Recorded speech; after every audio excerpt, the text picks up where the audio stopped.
Ассалаумағалейкум ағайын, мына Ферторино майының канистрасымен бізде бір қызық жағдай болды. Енді бұның фасоны өте әдемі, өте керемет. Бір ағамыз хабарласады айтады, мен бұны утилизация жасайын, маған беріңдер, сатып алам дейді. Болды, хорошо, келіңіз дедік. Сонымен ол кісі келді, мына кришкасын көрді, ой, керемет, тамаша екен деді. Сосын біз бұл майды құйған кезде мынаны Запчасть 24 компаниясы бұны тест тастаңдар деп бізге талап еткен. Кәдімгі договорда солай жазылған. Договорда көрсете кетеміз келесі жолы Алматыға барғанда.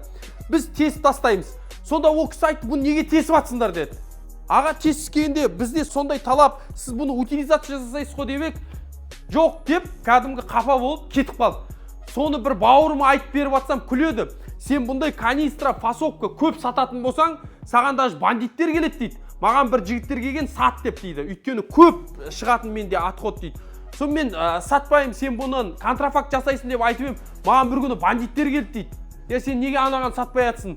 Ай сайын осынша. Сонда 10 миллион ақша түсетін еді. Маған мен одан бас тарттым дейді. Өйткені менің ыдысымменен контрафакт жасап, ондай дұрыс емес нәрсе болғанын мен қаламайын дейді. Енді Запчасть 24 бұны не үшін бізге тесуді бұйырады? Өйткені өзінің затынан контрафакт жасаған қаламайды. Контрафакт деген мына сіздің босаған ыдысыңызды сатып алып кетеді біреу.